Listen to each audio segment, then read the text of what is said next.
Hello students, welcome back to my YouTube channel physics champ 123। আজকে আমি এই ভিডিওতে আলোচনা করব পারমাণবিক ব্যাসার্ধ নিয়ে এবং সেটা আলোচনা করবার জন্য আমি একটা স্ট্রাকচার এখানে ডিজাইন করে নিয়েছি। তো ইন দ্য মিন টাইম তোমরা নিশ্চয়ই পেন অ্যান্ড পেপার নিয়ে বসে গেছো। তো দেখো, এখানে ওপরে যে গোলকটা বসানো হয়েছে এটা হলো ইলেকট্রন মহল বা ইলেকট্রনের কক্ষপথ। অবশ্যই এটা হচ্ছে ভ্যালেন্স ইলেকট্রনের কক্ষপথ, মানে যোজক ইলেকট্রনের কক্ষপথ, বা যেটাকে আমরা বলি বাইরের কক্ষপথ। একটা পরমাণুর বাইরের কক্ষপথ, শুধুমাত্র তো আর একটা অরবিট থাকে না, তো বাইরের কক্ষপথ এইটা, একদম যোজক ইলেকট্রন কক্ষপথ এইটা, বাইরের কক্ষপথ। আর এইটা হলো নিউক্লিয়াস। তো এই নিউক্লিয়াস মানে এর মধ্যে থাকে প্রোটন এবং নিউট্রন, পজিটিভলি চার্জ প্রোটন গুলোও থাকে এবং নিস্তড়িত নিউট্রন গুলো এখানে থাকে। তো এই নিউক্লিয়াসের যে সেন্টার, এই সেন্টার থেকে একদম যোজক ইলেকট্রনের কক্ষপথ পর্যন্ত যে দূরত্ব, সেই দূরত্বটাকে যদি আমরা আর, ক্যাপিটাল আর রেডিয়াস বলে ধরি, তাহলে ভলিউম অফ অ্যান অ্যাটম, অর্থাৎ এই পরমাণুটির যে আয়তন হবে সেই আয়তনটা হবে 4/3 পাই আর কিউ, মানে 4/3 পাই আর কিউ। এই ফর্মুলা আমরা সকলেই জানি এবং এটাও জানি যে ব্যাসার্ধের উপরে, মানে যদি আয়তনটাকে আমরা ভি বলে ধরি, ভি ভার্সাস আর কিউব এরকম ভাবে চেঞ্জ হয়। যদি ব্যাসার্ধ বাড়ে তাহলে আয়তন বাড়বে, আর ব্যাসার্ধ কমলে আয়তন কমবে। এইটুকু মোটামুটি কনসেপশন আমাদের আছে। এটা পর আমরা একটা ডাটা এখান থেকে মোটামুটি লিখেছি, অথেন্টিসিটি কিছু নেই, জাস্ট বোঝানোর জন্য যে সিরিজগুলো যেগুলো আমাদের আসে 1, 2, 13, 14, 15, 16, 17, এইগুলোর মধ্যে যে মৌলগুলো সিরিজেতে এবং পিরিয়ডিক লেভেলে, এই সিরিজেতে 1 নম্বর সিরিজেতে থাকে লিথিয়াম, তারপরে 2 নম্বরে থাকে বেরিলিয়াম, 13 নম্বরে থাকে বোরন, কার্বন, নাইট্রোজেন, অক্সিজেন এবং ফ্লুরিন, এগুলো থাকে। এদের ব্যাসার্ধগুলো 1.23, 0.89, 0.8, 0.77, 0.7, 0.66, 0.64। তাহলে দেখা যাচ্ছে যে বাম দিক থেকে ডান দিকে গেলে এই ব্যাসার্ধগুলো ক্রমশ কমছে, অর্থাৎ পরমাণুর ব্যাসার্ধ কমছে।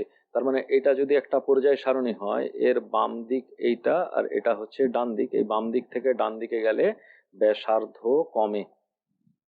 একটা পর্যায় বরাবর বাম দিক থেকে ডান দিকে গেলে পরমাণুগুলির ব্যাসার্ধ কমে। ব্যাসার্ধ কমা মানে কি হচ্ছে না, আয়তনও কমবে, আয়তনও কম হয়। তাহলে যত বাম দিক থেকে ডান দিকে যাবে তার আয়তন কম হবে। আর এখান থেকে একটা ডাটা আমরা দেখতে পাচ্ছি যে সিরিজ ওয়াইজ, যদি একটা 1 নাম্বার সিরিজ, এটা যদি 1 নাম্বার সিরিজ হয় তাহলে এখানে থাকে লিথিয়াম, সোডিয়াম, পটাশিয়াম, এইভাবে থাকে। তো তো সেই ডাটাগুলো একটা দেওয়ার চেষ্টা করেছি। লিথিয়াম 1.23, মনে করো সোডিয়াম 1.86, মনে করো পটাশিয়াম 2.31, তারপর রুবেডিয়াম 2.44 এবং সিজিয়াম 2.62। তাহলে দেখা যাচ্ছে যত নিচের দিকে যাচ্ছে তত ব্যাসার্ধ বাড়ছে, নিচের দিকে ব্যাসার্ধ বাড়ছে। এইটা হচ্ছে উপরের দিক। তাহলে কোনো একটা শ্রেণী বরাবর যদি উপর থেকে নিচের দিকে আসা হয় তাহলে পরমাণুর ব্যাসার্ধ বাড়ে, এবং ব্যাসার্ধ বাড়লে কি হবে, আয়তনও বাড়ে, আয়তনও বাড়ে। তাহলে এই তথ্যটাকে আমাদের মাথার মধ্যে রাখতে হবে, এবং এটার একটা কারণ তো অবশ্যই রয়েছে। দেখো, বাম দিকে যে মৌলগুলো রয়েছে সেই মৌলগুলোর প্রোটন সংখ্যা কম, ইলেকট্রন সংখ্যাও কম। এখন যত বাম দিক থেকে ডান দিকে যাওয়া যায় তত প্রোটন সংখ্যা বাড়তে থাকে, তত প্রোটন সংখ্যা বাড়তে থাকে, এবং কক্ষপথ, বাইরের কক্ষের কক্ষপথ আরো দূরে, অর্থাৎ আর এর মানটাও তো ক্রমশ বাড়তে থাকে। কিন্তু সেখানে দেখা যায় যে এই যে টোটাল ইলেকট্রনের যে আকর্ষণ বল, মানে বাইরের কক্ষে ধরো দুটো আছে বা একটা, এখানে 1 নাম্বার সিরিজে এখানে কটা আছে, একটা। এবং যদি আমরা এখানে 17 নাম্বার সিরিজের কথা ধরি, তো 17 নাম্বার সিরিজেতে গিয়ে দেখা যাচ্ছে মনে করো 7টা রয়েছে। তাহলে এই 7টা ইলেকট্রনকে এইখানে যে প্রোটনগুলো রয়েছে, এই প্রোটনগুলো কিন্তু যে বলেতে আকর্ষণ করবে, সেই আকর্ষণ বলের মান ক্রমশ বাড়তে থাকে। মানে এই জায়গায় আকর্ষণ বলের মান সব থেকে বেশি, নিউক্লিয় আঁশের আকর্ষণ বল, মানে নিউক্লিয় আকর্ষণের বলের মান কিন্তু মানে ফ্লুরিনের ক্ষেত্রে যতটা বেশি হবে, লিথিয়ামের ক্ষেত্রে বা হাইড্রোজেনের ক্ষেত্রে ততটা বেশি হবে না, কারণ এদের প্রোটন সংখ্যাটা কম। বাম দিকের পরমাণুগুলোর উপরের দিকে সিরিজের কথা বলছি, প্রোটন সংখ্যাটা কম থাকে, আকর্ষণ বল, সেই আকর্ষণ বলের মানটা কম হয়, নিউক্লিয়াসের আকর্ষণ বলের মানটা কম হয় যোজক ইলেকট্রনের উপরে। আর এখানে যেহেতু যত মানে পারমাণবিক ক্রমাঙ্ক ক্রমশ বেড়ে বেড়ে এইদিকে যায়, তো বাম দিক থেকে ডান দিকে পারমাণবিক সংখ্যাগুলো বেড়ে বেড়ে যায়, মানে প্রোটন সংখ্যাও বাড়তে থাকে, মানে নিউক্লিয়াসে প্রোটনের আধিক্য ঘটে এবং সেই প্রোটনগুলো কি করে বাইরের যোজক ইলেকট্রনগুলোকে অনেক বেশি বলে আকর্ষণ করতে থাকে। সেই কারণের জন্য কি হয়, এরা নিউক্লিয়াসের কাছে সরে আসে।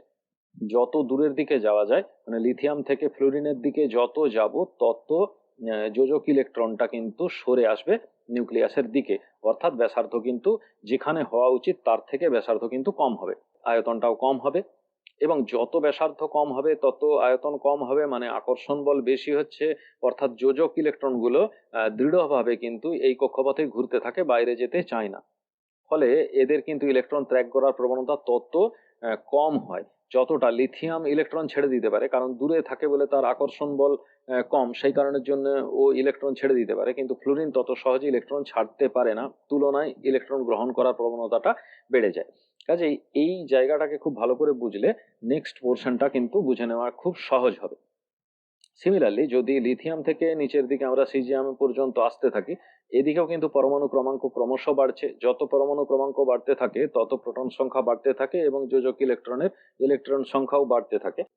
যোজক ইলেকট্রনের সংখ্যা বাড়তে থাকলেও এখানে কিন্তু এই দূরত্বটাও বাড়তে থাকে।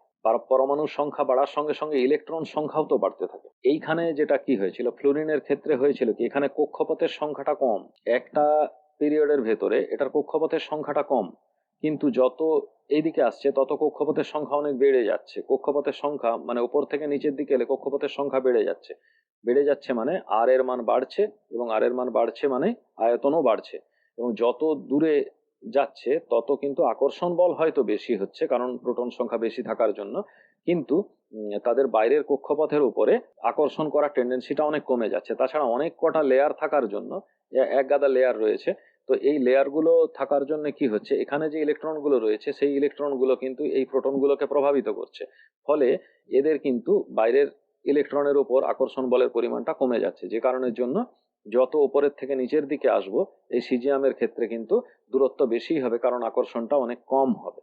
এই তত্ত্বটাকে যদি আমরা পরিষ্কার করে একবার দেখিয়ে দিই, সেটা হলো যে যদি পর্যায় সারণীতে আমরা বাম দিক থেকে ডান দিকে যদি যাই, অর্থাৎ বাম দিক থেকে ডান দিকে আমরা যদি যেতে থাকি, তাহলে পারমাণবিক ব্যাসার্ধ ক্রমশ কম হবে, আর ওপরের থেকে নিচের দিকে গেলে ব্যাসার্ধ বাড়বে।